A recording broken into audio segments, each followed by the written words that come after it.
Welcome to the Business Spotlight Podcast. My name is Kay Cote, and I'm your host on today's episode. And today on the show, we have Ted Kihm, founder of Euphemistic Ventures, as my guest. We're going to be learning about his business, his journey to business ownership, best practices, and challenges that he's faced to give you that inside look to what it's like to build and operate a business. Welcome, Ted. So great to meet you. Thanks for being on the show. Oh, thank you so much. I've really been looking forward to this, and thank you for the opportunity to talk about our company. Of course. Well, before we dive into all things business, I'd love to share a bit about your backstory with our audience. So take us Mhm. back as far as you want and share a bit about yourself. It goes back to prehistory. No. Um, yeah, so my background, well, also I won't start all the way back, but I spent 27 years at T-Mobile, Sprint T-Mobile, and did a bunch of jobs there. But what kind of really triggered me into thinking that tech was actually important was actually 9/11. So I was working in the call detail records, which is all the little traffic that comes in off the network. And when 9/11 happened, we realized that we could figure out who was in the rubble by figuring out which phones hadn't, were still on, pinging the tower. The main tower was gone, but hadn't tried to make a call yet because everybody tried to make a call that morning. Mhm. And so they tasked me with that job and so that was probably the most important query I've ever run is figuring out who those people were and how we could track them down. And, unfortunately only 18 people came out of the rubble, but it was kind of an eye-opening of, oh yeah, this is more than just tech. It's actually does affect people's lives.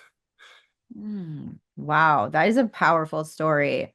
I mean, even just thinking about, I know exactly where I was of that moment that happened. I was in, I think, middle school at the time. Uh-huh. But yeah, that's incredible. Like especially sharing about how tech can be beneficial. So, that's very inspiring. So, how did that inspire where you're at today? Yeah, so I did a bunch of jobs there. I was head of logistics for quite a while. And then I moved over to the search team, the kind of search engine. And so we're taking in half a petabyte of data a day from all the network stuff. It's every ping that your phone makes. And at the time, T-Mobile was a big Splunk shop. And so I don't know if you know about search engines and all, but it's like the way Google works. It's a big search engine. And so we pull in this half a petabyte of day of data and we're running it on Splunk, which is super expensive. I think their contract was 8 million a year to run this. And so I kind of came up with this idea of, hey, why don't we put this on open source and not pay the $8 million? And my boss said, stop thinking like that, go back to work. You have plenty of Splunk work. So I went to his boss and he said the same thing. And then I went to my boss's boss's boss, and he actually said, show me, which was all I needed. Um, and he didn't really want me to succeed necessarily, but he wanted to have something to go when they were renewing contracts that he could say, hey, well, we don't have to be on here. And so we're pulling equipment off of trucks and building this little cluster and proving out this concept. And sure enough, he goes and renegotiates and tells them, "Hey, we can do this," and they come down 8 million to 6 million. So at that point, they like me now, and so I said, but we really could do this, and so they let me actually use the real equipment. And so we're using the exact same equipment that they used for Splunk, which was 220 CPUs, terabyte of RAM, and they had 800 of these servers, right? It's a third of the data center at T-Mobile.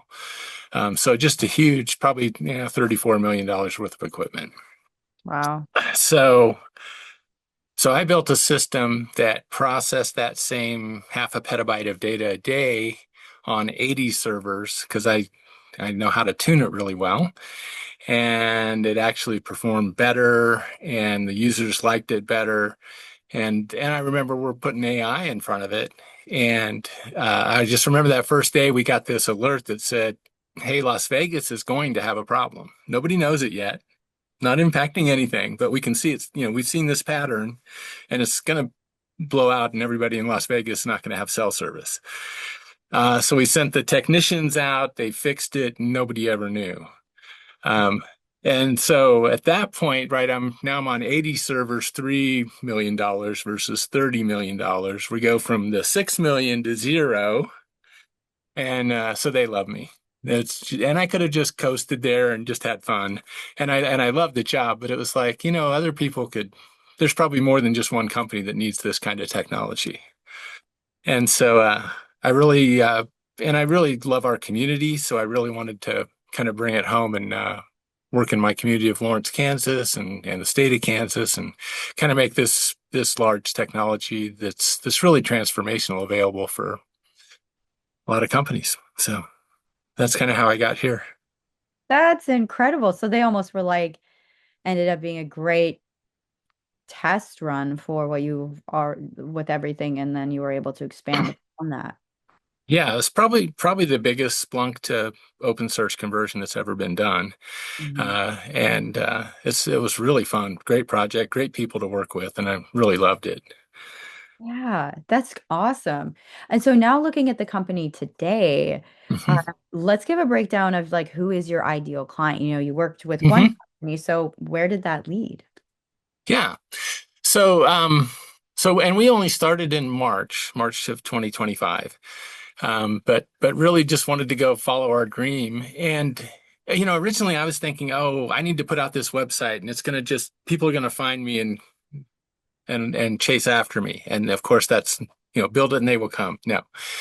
So we started to really focus on how do we identify the people we want to work with. And so we really focused on ethics. Are the people, doing something good, something beneficial for the planet, for the world, every for the human. And we really liked the human element. We loved AI. We were really big into that being a transformational piece. And then we wanted people that actually had value, right? That they're swimming in data and they hear a lot of noise. And what we do is we kind of come in and bring out the signal so that they can actually make really great decisions. And and so then what we do is we go focus on the people that we want to work with, and we research the heck out of them. I mean, we go deep. And so when we come talk to somebody, we come pitch to you, we already know a lot about your industry. We can talk your language. We have really good ideas where we think we can make a lot of money, make a lot of sense for people, return on investment. And then we start over, right? We go meet and we just do customer discovery. Um, and because they'll tell us stuff that, what's interested to them. Like I can't tell you what's going to be good for your business, right? It may be money, maybe not, right? It may be something totally different.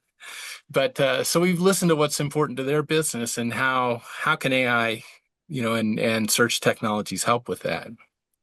And so our perfect client is somebody that has real value. They know they've got the data. They can't get the signal out. They know that if they can make a lot of money with it, and they're doing something beneficial for the world. So that's our ideal client. Ah, I love it. Yeah, this is really cool. It's like awesome to hear of how the technology is expanding and like who you're bringing it to. Now I kind of want to dive into the company Uh-huh. itself. And so Yeah. you started this year. Congratulations. Yes. And what is your, I guess, your ownership structure? Are there other Sure. investors involved? Let's start with that. Yeah. So fortunately, I'm have enough money that I don't need investors at this point.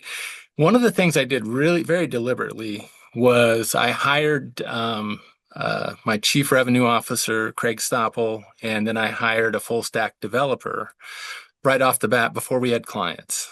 A little scary to do that, but I knew, so many entrepreneurs fall in the trap of being the one man show. And, I'll hire somebody when I get busy. And then you get busy and you're trying to then double your company overnight, and you can't because you're busy. And so I Mm, really, really wanted to avoid that. So that's why I brought Craig and John on really right out the bat before we even had clients. And I was very confident we would do well. mm, Um, and so that really paid off. And then we're working with the Department of Commerce. We've got this high performance incentive program plan out there where we're planning to bring, I think, 10 people over the next 3 years on. So about two a quarter is what we're really aiming for. And so that's Craig's job, is to go out there and sell, sell, sell so that we have the demand to fill that. But that's kind of how we're running things. Oh, that is, I think that's a golden nugget. What you just said is you saw the vision, you saw what you were building, and you're like, I need these people right now before we get busy. And that's where, yeah, you're so right about entrepreneurs not doing that, and then Yeah. they end up Then they like get drowning. right, exactly. Yeah, you've got enough work, but you can't scale at that point. You Mm, just can't afford to take the time off to loop somebody in.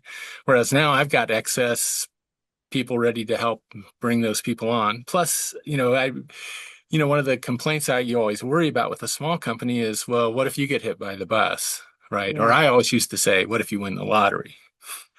Um, and I'm having to reframe that because I love what I'm doing so much right now. If I won the lottery, I wouldn't go off to Bali and drink margaritas. I'd actually come stay doing this work. So I'm looking for a new way to phrase that. But I always like that more positive spin of, you win the lottery and so you can't help. And we would have that at T-Mobile even, right? We're a giant company, but we'd have small teams that were critical. And what do you do if one of your people is gone? And Mm, so I really wanted to grow and get it past that. definitely. So is it the three of you currently, or do you have other Mhm. employees doing other things? No, just the three of us currently, and then we've got, so we're very tied into the local tech scene here in Lawrence, Yeah. and so there's some great companies there that we've talked to that, if we get in a pinch of needing some really hardcore development, then we can go leverage them, and they'll bring some talent in, in the meantime while we're still growing and trying to hire somebody new. But our plan right now is probably two a quarter for the next 3 years. Nice. I like that trajectory. That actually leads perfectly into the next question, which All is, right. what is your 3-year plan? That was perfect. Oh yeah. So it is to keep scaling this. So we've got a grant out that we're working on for Excel Kansas that we're hoping to do with a doctor's office here in town. We're working with some architects on a really interesting project that we just finished the pilot on that's obviously going to make a lot of money, which is really exciting. So that probably is going to get us to our first point where we scale our next two people, just that project by itself. Um, and then we're working with a veterinary clinic and graphics design shop that produces signage and a prototype shop. And so we one of the things we did that was really cool is we analyzed the businesses in our area. And we ask, we have this very, very complicated process that goes through AI and says, on a scale of 1 to 5, how much could they use AI? Would it make a return on investment of 2x to 11x at least? Um, can they afford a $5,000 pilot just off the cuff? Do they have AI capability already? Are we already, we're barking up the wrong tree because they're already doing it? No. And so we like did that with the Chamber of Commerce, and we took the 835 companies in Lawrence and just kind of put them on a heat map, and you could just see the top half was all, yeah, these people all need AI. And we all know they're hearing about AI, right? It's so noisy, and this gets back to that whole noise and signal, right? You need it, but there's no one that you trust to talk to you about it. Mm, Um, and so we graph that out, and it's like, oh yeah, the top half of these people all need it. They all can afford it. Uh, they need somebody to come talk to them in their language and explain how it makes money for them. And mm, so that's what I set Craig on to do. And he goes out there and we figure out who we want to work with, research the heck out of them, and then uh, go talk to him about how we can work together. And so I think we're probably going to keep on that expansion pack for probably 3 years. Craig is always asking me, "What's your 5-year plan?" And I just say, I don't believe anybody that has a 5-year plan right now because the technology is so disruptive. I can't see past 3 years. I just can't, unfortunately. I mean, I think it's going to be wonderful. I'm an optimist, but it's going to change even beyond what I can see.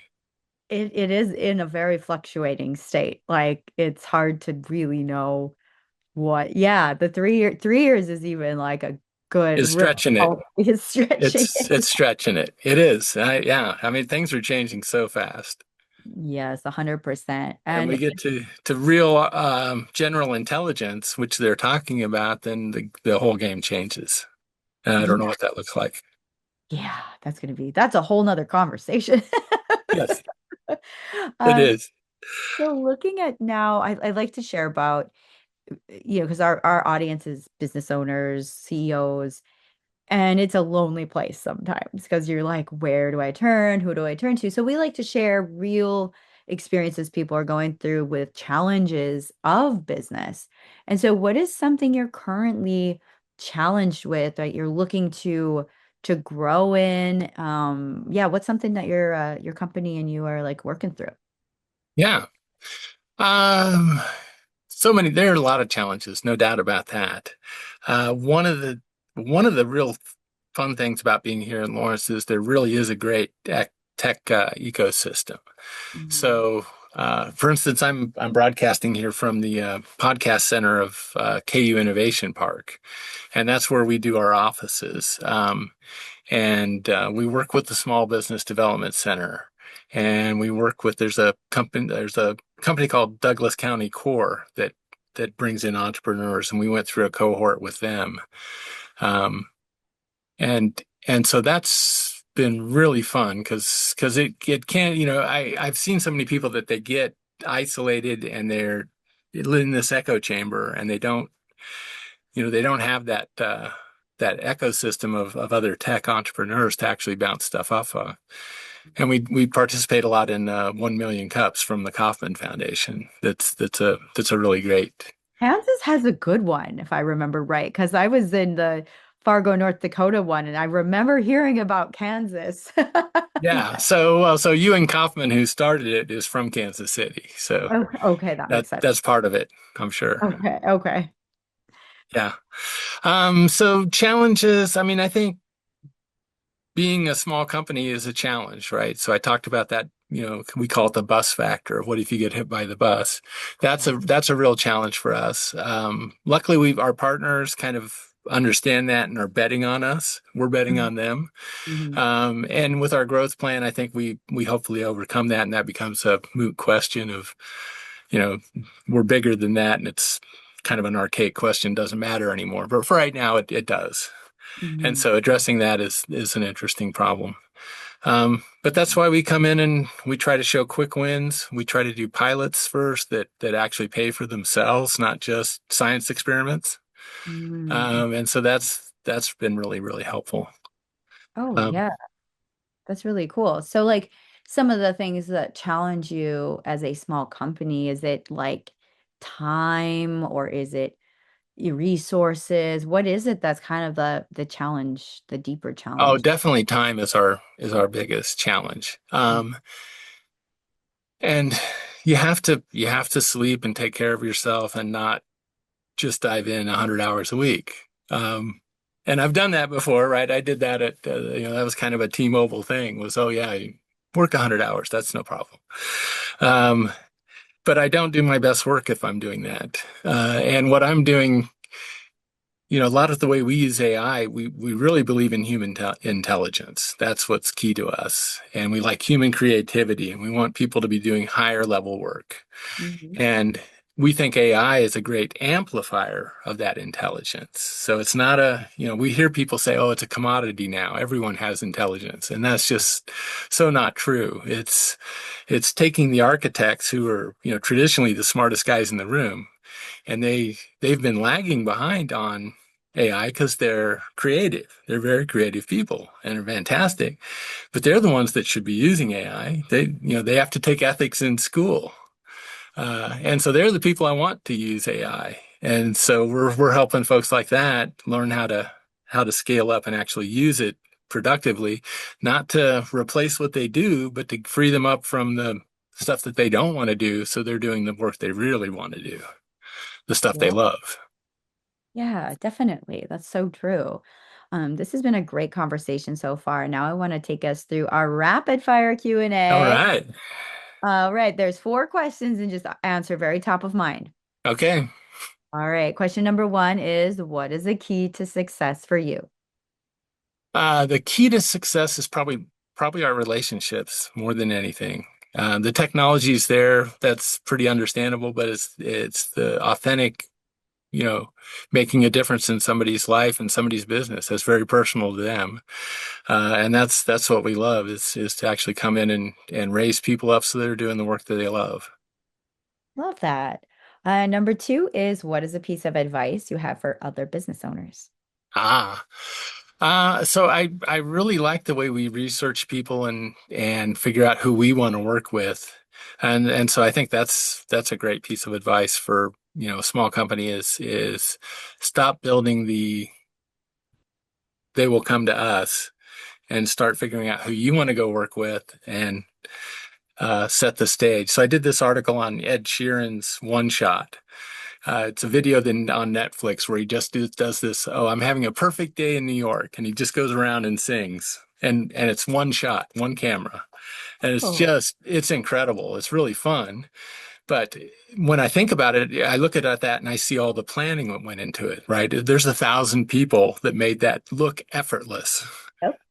And so that's what we try to do. We try to plan, and when we come in, it's like the camera just comes into a story that's already going, and it's beautiful.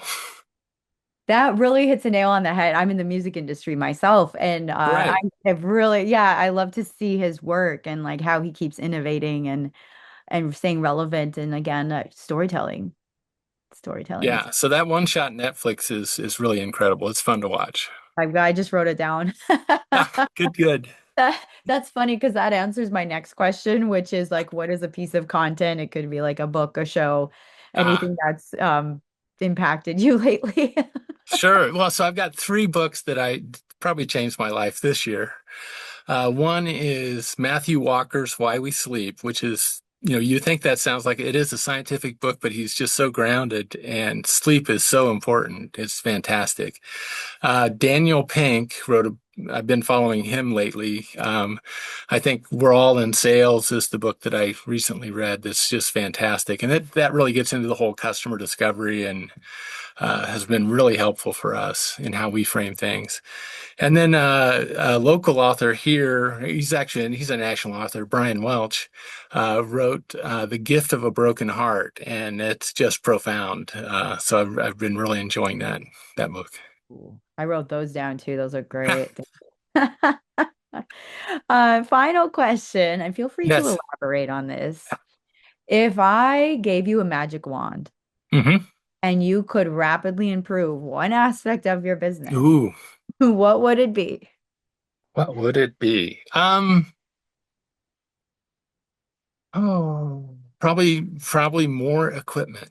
So we're trying to start a data center here in KU Innovation Park, um, and more just because I need the toys to play with for some of my large search stuff, and uh, and so we're starting small with one server, one rack of servers, but planning to expand into the data center. They're building a brand new data center right now as we speak, just a few Hmm. yards away.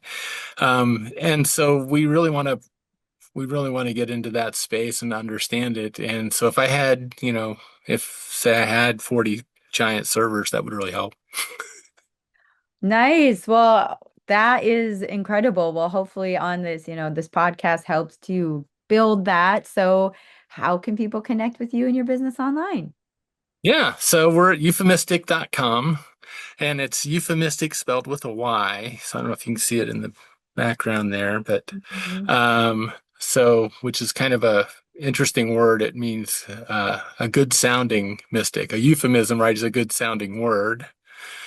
So a euphemistic is kind of a melodic sage. Ah, I love that.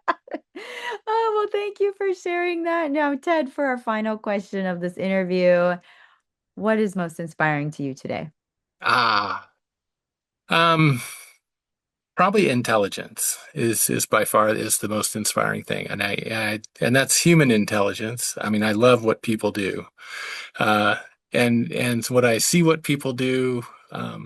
People that are actually saving people's lives, people that are improving people's lives, and so that's what inspires me every day. As I look at people with intelligence and realizing that AI can amplify that intelligence and let them do even better work. And so when we can do that, when we can come to somebody that's really smart and amplify what they're doing, that's fantastic.